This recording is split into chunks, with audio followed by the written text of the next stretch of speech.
Hello दोस्तों, एक बार फिर से स्वागत है आप सभी को हमारे YouTube channel study point coaching में बने रहने के लिए। दोस्तों, आज के वीडियो में हम आपको क्लास 10th का साइंस का ऑब्जेक्टिव क्वेश्चन बताऊंगा। आप लोग वीडियो को अंत तक देखना और सभी प्रश्नों को याद कर लेना। ये सभी प्रश्न आपका मैट्रिक एग्जाम के लिए काफी इंपॉर्टेंट है। आप लोग वीडियो को जरूर अंत तक देखना। तो चले दोस्तों, देर न करते हम वीडियो को स्टार्ट करते। वीडियो को स्टार्ट करने से पहले हम आप सबको बता दें, ये फिजिक्स का सेट पहला है। साइंस में फिजिक्स का सेट पहला है। तो पहला प्रश्न आपका होगा कि विस्थापन परिवर्तन की दर को कहते हैं, यानी विस्थापन परिवर्तन की दर को क्या कहते हैं? तो वेग कहते हैं। क्वेश्चन है पहला कि विस्थापन परिवर्तन की दर को कहते हैं, तो क्या कहते हैं? वेग कहते हैं। इसके बाद क्वेश्चन नंबर दूसरा है आपका कि अदिश का परिणाम कभी भी नहीं होता है। तो कभी भी नहीं होता है, क्या नहीं होता है? तो शून्य नहीं होता है। यानी अदिश का परिमाण कभी भी शून्य नहीं होता है। इसका क्वेश्चन नंबर का तीसरा है कि चाल समय ग्राफ के नीचे का क्षेत्रफल मात्रक में निरूपित किया जाता है। तो सही जवाब होगा आपके ऑप्शन नंबर ए, यानी मीटर। इसके बाद क्वेश्चन नंबर आपका चौथा है कि वृत्तीय गति में गति की दिशा लगातार बदलती है। ऑप्शन नंबर क्या जगह बी होगा। इसके क्वेश्चन नंबर पांचवा, त्वरण का स्थायी मात्रक क्या होता है? तो त्वरण के स्थायी मात्रक मीटर प्रति सेकेंड स्क्वायर होता है। सही जवाब होगा आपका ऑप्शन नंबर सी। इसके क्वेश्चन नंबर छठा है आपका कि वर्ग का स्थायी मात्रक होता है। तो वर्ग का स्थायी मात्रक आपका होता है, वर्ग का स्थायी मात्रक आपका होता है मीटर प्रति सेकेंड, यानी मीटर प्रति सेकेंड। सही जवाब होगा आपका ऑप्शन नंबर ए। इसका क्वेश्चन नंबर आपका सातवां है, एक समान वृत्तीय में है। तो सही जवाब होगा आपके ऑप्शन नंबर सी, यानी चाल अचर और वेग क्या चर रहते हैं। Option number C. इसके बाद क्वेश्चन नंबर आपका आठवां है कि निम्नलिखित में कौन सदिश राशि है? निम्नलिखित में कौन सदिश है? तो सही जवाब होगा के ऑप्शन नंबर बी, यानी विस्थापन। इसके बाद क्वेश्चन नंबर आपका 9 नंबर है कि कार्य जो बल तथा विस्थापन का गुणनफल है। तो सही जवाब होगा आपके ऑप्शन नंबर ए, यानी सदिश। इसके बाद क्वेश्चन नंबर आपका 10वां है कि एक वस्तु दूरी तय करती है, यह कहा जाता है कि वस्तु क्या है? एक समान चाल से चल रही। सही जवाब होगा आपके ऑप्शन नंबर बी। इसके बाद क्वेश्चन नंबर आपका 11 है कि औसत वेग का स्थायी मात्रक है। तो औसत वेग का स्थायी मात्रक होता है मीटर प्रति सेकेंड। इसके बाद क्वेश्चन नंबर 12 कि यदि एक कण अचर चाल से गमन करती है तब दूरी समय आलेख होती है। तो सही जवाब होगा आपके ऑप्शन नंबर ए, यानी सरल रेखा। इसके बाद क्वेश्चन नंबर 13 है कि वेग समय आलेख की ढाल होती है त्वरण की दिशा। यह सही जवाब होगा आपके ऑप्शन नंबर सी, यानी त्वरण। इसका क्वेश्चन नंबर 15 है कि एक वस्तु समान वेग 9.8 मीटर प्रति सेकेंड से चल रही है, तो इसका त्वरण होगा 0, यानी सही जवाब होगा आपके ऑप्शन नंबर ए, यानी 0। इसके बाद क्वेश्चन नंबर 16 है कि एक मनुष्य आर त्रिज्या के वृत्त की परिधि पर पाई आर तय करती है। तो मनुष्य का विस्थापन होगा, क्या होगा? 2r, यानी सही जवाब होगा आपके option number option number B, यानी 2r। क्वेश्चन नंबर 17 है कि मीटर प्रति सेकेंड किसका मात्रक है? मंदन का। ऑप्शन नंबर बी एक त्वरण का। ऑप्शन नंबर सी की वेग का। ऑप्शन नंबर सी वेग परिवर्तन की दर। डी इनमें से कोई नहीं। तो सही जवाब होगा आपके ऑप्शन नंबर डी, इनमें से किसी का भी नहीं। इसके बाद क्वेश्चन नंबर 18 है कि कोणीय वेग का सही मात्रक होता है, तो कोणीय वेग का सही मात्रक होता है रेडियन प्रति सेकेंड, यानी ऑप्शन नंबर सी। इसके बाद क्वेश्चन नंबर 20 है, किसी समय अंतराल में विस्थापन का परिमाण वस्तु द्वारा तय की गई दूरी होती है, यानी सही जवाब होगा आपका ऑप्शन नंबर डी, यानी इनमें से कम या बराबर होता है।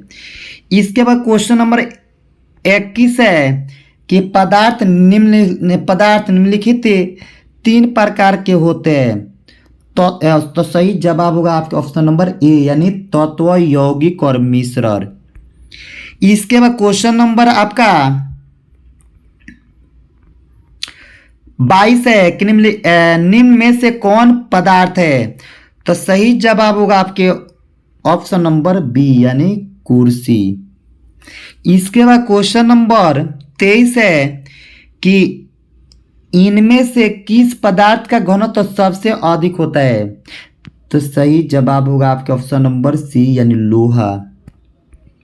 क्वेश्चन नंबर 24 है कि 300 केल्विन किस ताप के बराबर होती है, तो सही जवाब होगा आपके ऑप्शन नंबर सी, यानी 27 डिग्री सेल्सियस।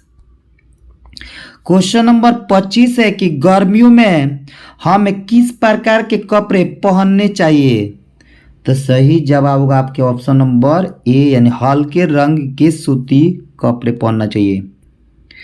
क्वेश्चन नंबर 26 है, किस क्रिया के कारण इस तरह की गंध बहुत दूर तक फैल जाती है, तो सही जवाब होगा आपका ऑप्शन नंबर बी, यानी विसरण। इसके क्वेश्चन नंबर 27 होगा कि 100 डिग्री सेल्सियस तापक्रम पर जल की भौतिक अवस्था क्या होगी, तो सही जवाब होगा आपका ऑप्शन नंबर बी, यानी गैस अवस्था। क्वेश्चन नंबर 28 है कि दाब का सही मात्रक होता है, सही जवाब होगा आपके ऑप्शन नंबर ए, यानी पास्कल। इसके बाद क्वेश्चन नंबर आपका 29 है कि द्रवित पेट्रोलियम गैस एलपीजी का उपयोग किया जाता है, तो रसोई घर में, सही जवाब होगा आपका ऑप्शन नंबर बी, यानी रसोई घर में। क्वेश्चन नंबर 30 है कि वह तापमान जिस पर कोई ठोस द्रव में परिवर्तित हो जाता है कहलाता है दौड़नांक, यानी सही जवाब होगा आपके ऑप्शन नंबर सी, यानी दौड़नांक।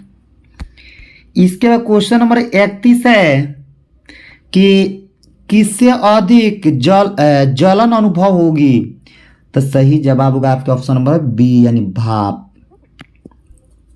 इसके बाद क्वेश्चन नंबर 32 है कि प्लाज्मा पदार्थ की कौन सी अवस्था होती है, तो सही जवाब होगा आपका ऑप्शन नंबर डी, यानी चौथी अवस्था।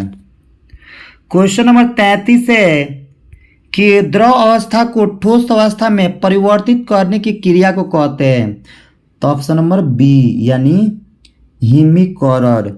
इसके क्वेश्चन नंबर 34 है कि एक वायुमंडलीय दाब किसके बराबर होती है, तो 1.04 × 10 के पावर 5 पास्कल और 760 मिलीमीटर Hg के बराबर, यानी ए और बी दोनों।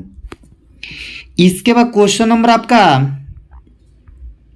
35 है, किसी ठोस पदार्थ का सीधे वाष्प में परिवर्तन कहलाता है, तो सही जवाब होगा आपका ऑप्शन नंबर डी, यानी ऊर्ध्वपातन। इसके क्वेश्चन नंबर 36 है कि वाष्पन की प्रक्रिया से उत्पन्न होती है, तो सही जवाब होगा आपके ऑप्शन नंबर बी, यानी ठंडक। क्वेश्चन नंबर 37 है कि वायु का दाब जैसे जैसे घटता है वैसे वैसे द्रव का क्वथनांक घटता है, सही जवाब होगा ऑप्शन नंबर बी, यानी घटता है। क्वेश्चन नंबर 38 है कि 38 नंबर प्रश्न है आपका, गैस का द्रव में परिवर्तन कहलाता है, तो सही जवाब होगा आपको ऑप्शन नंबर सी, यानी सघन। इसका क्वेश्चन नंबर 39 है कि वह ताप जिस पर ठोस द्रव में परिवर्तित होता है तो क्या कहलाता है, तो दौड़नांक। सही जवाब होगा ऑप्शन नंबर ए, दौड़नांक। क्वेश्चन नंबर 40 है कि पदार्थ के कौरों के साथ कौरों को एक साथ बांधकर रखने वाला बल कहलाता है आंतराणविक बल, यानी ऑप्शन नंबर सी आंतराणविक बल। इसका क्वेश्चन नंबर आपका 41 है कि निम्न में से कौन एक कोशिकीय है?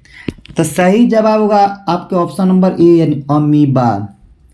क्वेश्चन नंबर 42 है किस वैज्ञानिक ने कोशिका में केंद्रक का पता लगाया? तो Robert Brown, in option number B.